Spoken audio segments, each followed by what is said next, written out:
Noi siamo gli ultimi del mondo, ma questo mondo non ci avrà. Noi lo distruggeremo a fondo, spezzeremo la società. Nelle fabbriche il capitale come macchine ci usò, nelle sue scuole la morale di chi comanda ci insegnò. Questo pugno che sale, questo canto che va, è l'Internacional. Bueno, en primer lugar quiero agradecer a Iñaki Vázquez y a la Comisión Científica de este homenaje a Manuel Sacristán por haberme invitado a sustituir a Josep Fontana, que al final no pudo asistir. Y sustituir es una palabra mayor. Evidentemente es imposible para mí sustituir a Josep Fontana, puesto que es uno de nuestros maestros, los maestros de los jóvenes historiadores aquí en Cataluña, y maestro de historiografía. Yo, más modestamente, intentaré aquí proporcionarles algunos datos para entender la militancia de Sacristán en el SUC. Y digo algunos porque el tema da para mucho más. Pero como siempre pasa en estas ocasiones, y como decimos los italianos, el tiempo es tirano. A mi entender, para delinear, aunque sea someramente, la trayectoria de Manuel Sacristán en el SUC, es preciso recordar un factor histórico de largo periodo. Los historiadores entendemos por largo periodo a todos aquellos factores que atraviesan como una constante temporal la trayectoria de una persona o de una entidad. En este caso me referiré al PSUC. Un factor de largo periodo como es la cultura, la falta de una cultura de la militancia de los intelectuales en la historia del SUC, así como la ausencia de un debate sobre el papel del intelectual en su seno. Este es un factor de largo periodo que tenemos que tener en cuenta y que influirá en la trayectoria de Manuel Sacristán. Como es sabido, el Partido Socialista Unificado de Cataluña se fundó el 23 de julio del 36, un par de días después del lanzamiento nacional de Franco, de la unificación de 4 partidos pequeños de la izquierda catalana, que a raíz de los acontecimientos nacionales se transformó enseguida, y empujado por las circunstancias históricas, en un partido de combate, un partido nacido deprisa y que no tuvo tiempo para definir ni su identidad política de una forma, digamos, elaborada, ni su problemática militante. Todos los esfuerzos y las energías del partido iban destinados a la consecución de la victoria militar, a costa de un debate sobre las distintas realidades que conformaban el partido, o sea, los 4 partidos que conformaban la organización, y a costa también de un debate sobre la definición, desde un punto de vista organizativo y militante, del PSUC, entre las que, y aquí quiero entrar en el meollo de la cuestión, se encontraba el tema de los intelectuales. Y si el partido no tuvo la oportunidad de definir el papel del intelectual durante la guerra, mucho menos lo tuvo en los años de la posguerra, de la trágica posguerra española, cuando sus pocos efectivos ya tenían suficiente con sobrevivir, en medio de una represión durísima organizada por el régimen. Eso sí que ha sido estudiado por algunos historiadores aquí en Cataluña. El PSUC, desde 1936, siempre fue un partido en estado de emergencia, que tuvo que posponer la definición de su identidad política y militante por las condiciones impuestas por la dictadura. Pues bien, este es, grosso modo, el panorama que se encuentra Manuel Sacristán cuando decide ingresar en el PSUC en 1956. Tiene 30 años, es un intelectual joven pero maduro, con 2 carreras universitarias, es un intelectual poliglota y con un fuerte ascendiente en algunos círculos universitarios de Barcelona. Es decir, para el partido era como un extraterrestre, puesto que en 1956 estaba formado solamente por un par de centenares de militantes obreros, cuidado, obreros, del Vallés y del Pueblo Nuevo. Jamás se había visto, llevaban 20 años sin ver un intelectual. Y la dirección intentará no desaprovecharle. Y junto a Francesc Vicens, que entró en el SUC en el mismo periodo, el partido le encargará, en el primer congreso del 56, la formación de una organización de intelectuales, que le permitiera al partido diversificar su acción y salir del gueto obrero al que había sido confinado durante muchos años por la clandestinidad y por la represión, evidentemente. Pues esta tarea de formar una organización de intelectuales al principio será muy complicada. Las distintas caídas que sufre el PSUC a finales de los 50 dificultan esta labor. Bueno, no sé si sabéis, bueno, las caídas de finales de los 50 me refiero a la caída de Emiliano Fábregas del 57, la caída de Núñez del 58, o también las caídas del 59 que obligan a la mitad de la organización de intelectuales a expatriar, por ejemplo, aquí está Francesc Vicens, él tuvo que ir a París y como él muchos otros, Marcel Plans, por ejemplo, Octavi Pellissa. Quiero decir que el partido se encuentra en una situación muy difícil. Entonces, y Sacristán, por otra parte, en estos primeros años de militancia, ¿qué es lo que hace? Pues simplemente lo que hace es, por ejemplo, organizar seminarios sobre el marxismo, seminarios clandestinos sobre el marxismo, o, por ejemplo, construir un aparato de propaganda. Quiero decir, es una etapa muy difícil para el SUC. Sacristán está metido en un trabajo de preparación de la futura organización de intelectuales y además está metido es una tarea muy difícil porque, claro, con todas las caídas que se produjeron, pues ya tenía suficiente y además no hay que olvidar una cosa, que Sacristán simultaneó este trabajo del partido con la redacción de su tesis doctoral sobre Heidegger. Yo creo que será a partir del 61 del 62 que se podrá empezar a pensar y estructurar un trabajo orgánico en este frente de intelectuales. Es decir, cuando los miembros de este sector empezarán a contarse por decenas y no ya por unidades. Es decir, el sector intelectual crece, pues aumenta, entonces ya se puede empezar a pensar un trabajo en este sector. Y es ahora, yo creo, leyendo los informes de Sacristán, que él empieza a convencerse de que el objetivo final de unos intelectuales que se profesaran comunistas era alcanzar un tipo de hegemonía intelectual en Cataluña. Y digo hegemonía en un sentido gramsciano. Es decir, una acción, digamos, una hegemonía que contemplara una acción de tipo teórico y de tipo práctico.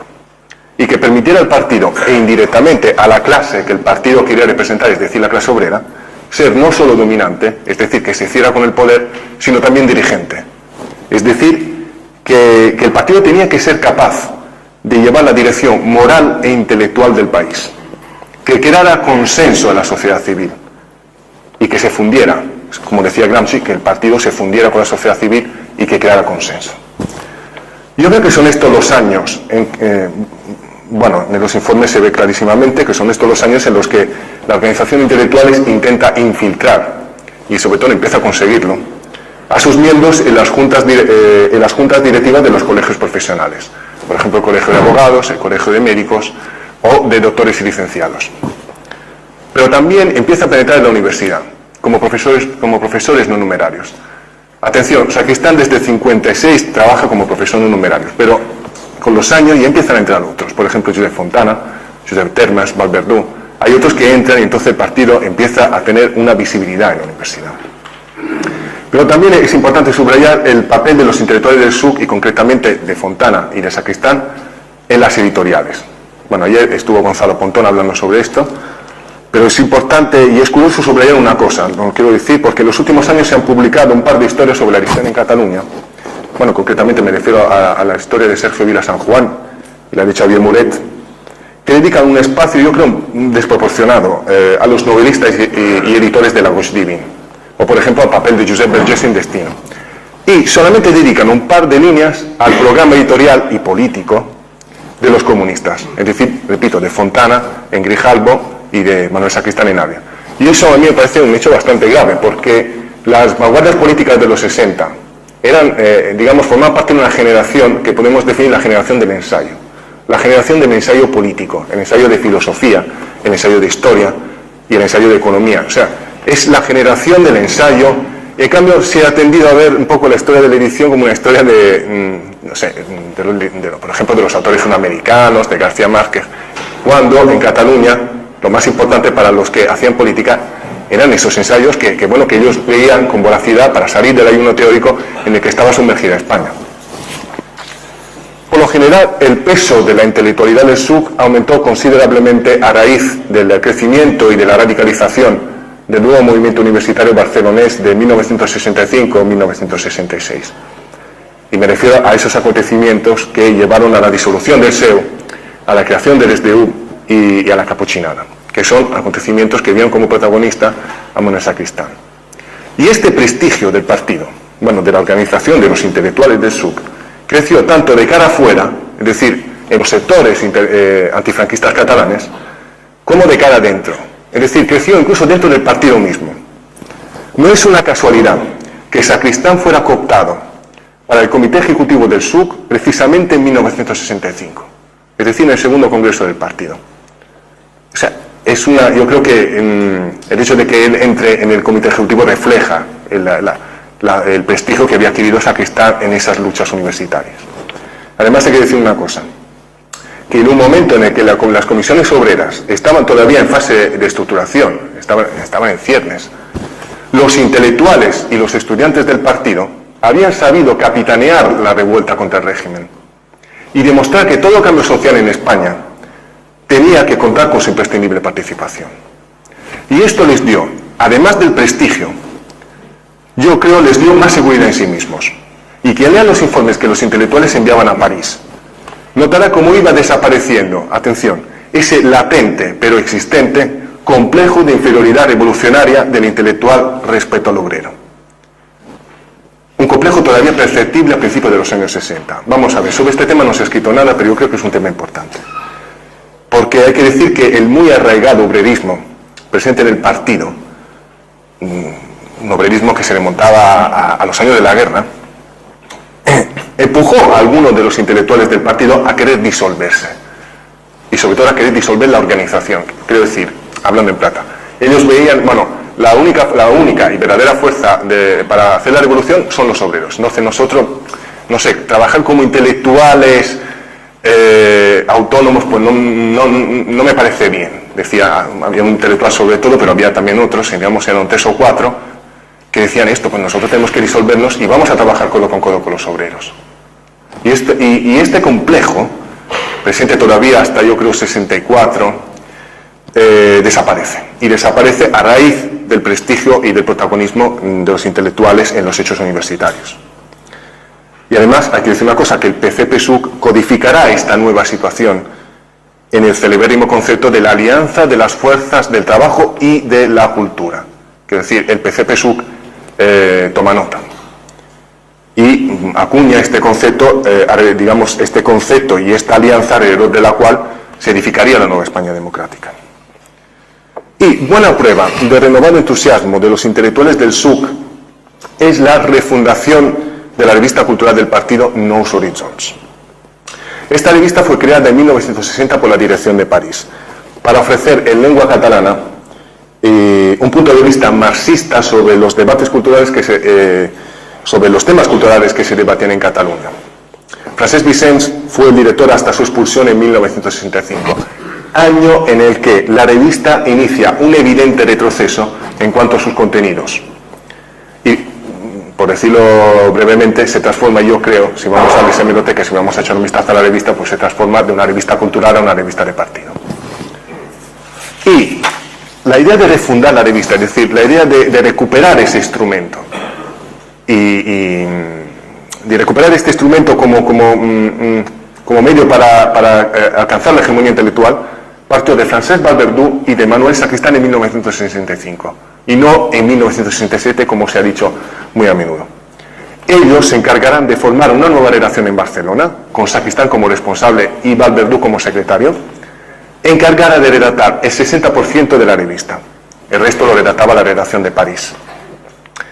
Hay que decir una cosa, respecto a la primera etapa, la que va del 1960 a 1965, la fase, bueno, entre comillas, sacristaniana, digamos que yo creo que tiene una fisonomía más política que cultural, digamos, en un sentido estricto. Tiene una fisonomía muy política en cuanto la redacción de Barcelona y concretamente Sacristán decide apostar decididamente por la filosofía. Y hay que pensar en los ensayos escritos por Sacristán sobre Gramsci, sobre Lucas, sobre Lenin. Pero también apuestan por la filosofía del derecho, la crítica de la cultura y los nuevos movimientos sociales. Por ejemplo, como el feminismo, que fue analizado por Giulia Rinolfi, o el diálogo con los católicos. Pero si cotejamos los trabajos escritos por la redacción de Barcelona con aquellos presentados por la redacción de París, notaremos un evidente desfase. Mientras Barcelona, es decir, en la redacción liderada por Sacristán, intentaba un trabajo de renovación cultural en cuanto a los temas y en cuanto a los autores también propuestos. París, es decir, la redacción de París, que entonces estaba coordinada por Joan Camí, pues seguía echando mano del teléfono rojo, es decir, de los camaradas exiliados en los países del este. Por ejemplo, Emili Vilaseca, Rafael Vidiella, Montoliu o el mismo Josep Bonifaci, ¿no? Los cuales, evidentemente, tenían una visión de la cultura todavía anclada, yo creo, a los preceptos de Zhdanov, que es decir, había una cultura muy prosoviética, muy antigua, muy anclada a la cultura de la Komintern, ¿no? Y si vamos a las hemerotecas y miramos esos números de Knox y Jones, que vieron como protagonista a Sacristán, a veces tenemos la sensación de leer dos revistas en una. Claro, es que hay artículos sobre Gramsci o sobre el feminismo y al mismo tiempo, pues, hay artículos sobre la educación en los asilos, bueno, por ejemplo, la educación en los colegios de en la Unión Soviética, que francamente eran infumables. Y este desfase, además, producía altercados entre las dos redacciones. Pensemos en los artículos y editoriales bloqueados por París, porque considerados no procedentes. Por ejemplo, en otoño de 1968, Sacristán redacta un editorial muy crítico con la ocupación, con la invasión soviética de Praga. Fue rechazado. O sea, este editorial fue apoyado por la redacción de Barcelona, pero fue rechazado porque, claro, el debate en el partido, en los tiempos, en los días de la invasión de Praga, pues era muy delicado y bueno, pues no había que echar más leña al fuego. Pero también en 1970 se congelaron dos escritos de Sacristán sobre el papel del Partido Comunista Francés con ocasión del mayo de 68 y sobre el filosofar de Lenin. Bueno, solo son 3 ejemplos, pero hubo más y nos dan la idea de la distinta manera de registrar la función cultural. He aquí que volvemos a esa falta de una cultura de la militancia de los intelectuales dentro del partido. Si por un lado la dirección había aceptado que los intelectuales formaban parte orgánica del bloque revolucionario, por el otro, yo creo que la dirección nunca supo entender, en toda su especificidad, la manera de encauzar y desarrollar plenamente su militancia. Y vengo a referirme a un problema de estrategia, es decir, hasta dónde podían llegar los intelectuales en su objetivo de pensar un programa crítico y coherente, un programa cultural crítico, coherente, estructurado.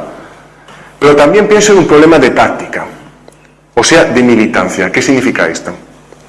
El intelectual del SUC de los 60 es una persona a la que, además de las labores de partido que desempeñaba, por ejemplo, en los colegios profesionales o en la universidad, se le encargaban tareas de unidad. Por tareas de unidad entiendo las relaciones con los otros partidos. Pero también tareas de control del aparato de propaganda, de relaciones con los estudiantes, de montar cursillos de formación para la base, de asistir a las numerosas reuniones de los varios comités de la organización, y eran muchos comités: Comité de Barcelona, Comité Universitario, el Comité de Enlace con las comisiones obreras. Y hasta cuando la situación lo requería, de repartir octavillas, por ejemplo, propaganda, e incluso de hacer de estafeta. Si a eso le añadimos que este mismo intelectual tenía que trabajar para comer, evidentemente, en su despacho profesional, haciendo traducciones, como el caso de Sacristán, o dando clase en la universidad, pues si entendemos este hecho, será fácil entender por qué este intelectual no podía dedicarse a la investigación.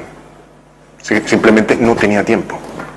Sacristán afirmó en una entrevista que para redactar su tesis doctoral y el manual de lógica formal, tuvo que suspender 2 veces su actividad política. Eso era lo único que podía hacer si quería escribir en serio, o quería escribir de forma elaborada, por ejemplo, para redactar un libro, y no un prólogo, por ejemplo. Él, como le decía la mujer Giulia Dinolfi, eso lo leí en la autobiografía de Carlos Castilla del Pino, y lo cuenta Carlos Castilla, dice que Giulia Dinolfi le dijo una vez: pues Manolo, tú eres un filósofo de prólogos. Claro, pues que no podía ser otra cosa, dadas las condiciones que implicaba la militancia y el sacrificio, ¿no? Y como responsable del sector, siempre fui consciente, Manuel Sacristán, de ello, y mantendrá un pulso con la dirección del SUC a lo largo de toda la década, como se desprende de sus informes. Si nosotros cogemos todos los informes de Manuel Sacristán, desde 61 hasta 69, veremos que la problemática militante de los intelectuales, es decir, el problema de cómo estructurar la militancia, está en todos los informes. Manuel Sacristán hace hincapié una y otra vez sobre este tema, porque para él el partido tiene que ofrecer las condiciones para que sus profesionales e intelectuales fueran, atención, productivos y no productivistas. Es decir, que no cayeran en la trampa del trabajo frenético y a veces sin demasiado sentido que el partido les deparaba. Había que ser productivos y dejar el trabajo frenético. Entonces os quiero decir esto. Si para la dirección el intelectual era, primero, un militante del SUC, segundo, un militante del sector intelectual del partido, y tercero, un intelectual, se podría decir que para Sacristán era lo contrario. A saber, primero, ser un intelectual, evidentemente. Segundo, en cuanto intelectual comprometido, se ingresaba en el partido para militar en su organización de intelectuales. Y tercero, en cuanto miembro de esta organización, se era militante del partido.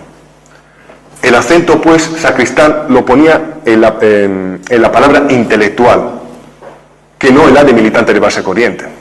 Eso significa que para él, pues había que aligerar la carga de trabajo de partido que llevaba el intelectual y apostar por la calidad. Dicho con otras palabras, era menester dar tiempo para que el intelectual, además de concentrarse en sus tareas, repito, en los colegios o en los colegios profesionales, en la universidad, pudiera concentrarse en su objetivo principal, que era la elaboración de una cultura comunista, sea en forma de libros, sea en forma de artículos, en los congresos o directamente como presencia en las universidades.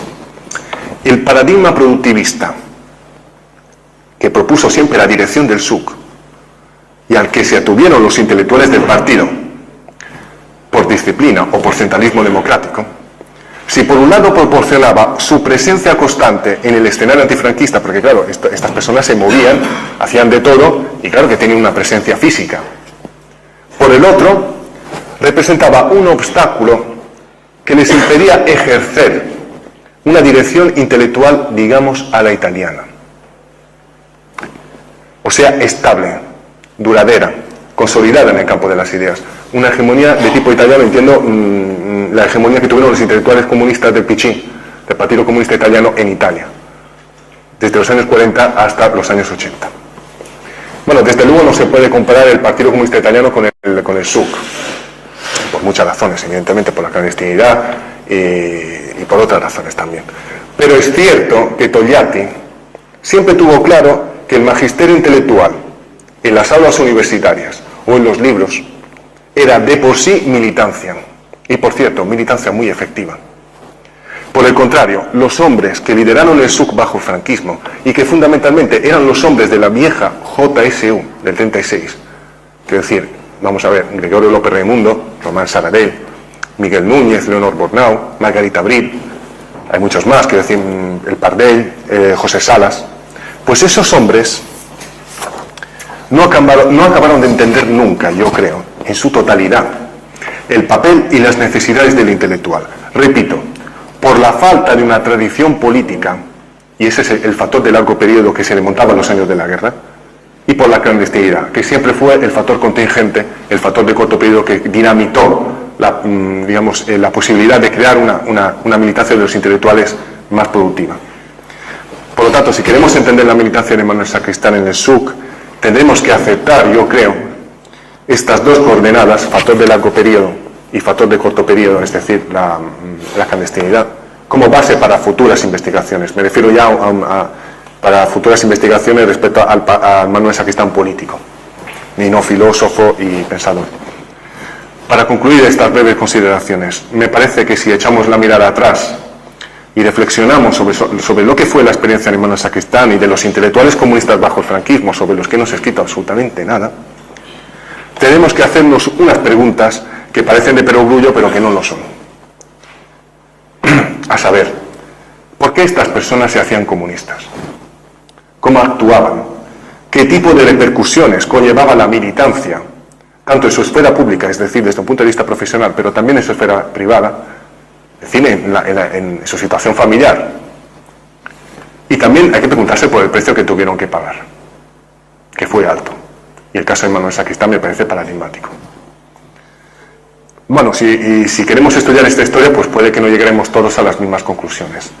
Pero yo creo que cualquiera que quiera estudiarla con rigor historiográfico convendrá en que en ella se entreven los rasgos, como decía Walter Benjamin, de ese tiempo denso y pletórico que caracterizó el siglo XX, el siglo de las grandes esperanzas y de las grandes tragedias. Muchas gracias.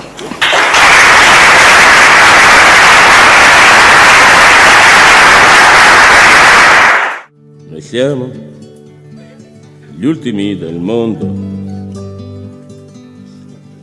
ma questo mondo non ci avrà. Noi lo distruggeremo a fondo, spezzeremo la società, nelle fabbriche il capitale come macchine ci usò, nelle sue scuole la morale di chi comanda ci insegnò. Questo pugno che sale, questo canto che va, è l'internazionale, un'altra umanità. Questa lotta che è uguale, l'uomo all'uomo farà, è l'internazionale, fu vinta e vincerà. Franco Fortini, 1968, 1971, 1990, e questa è l'ultima versione, 1994.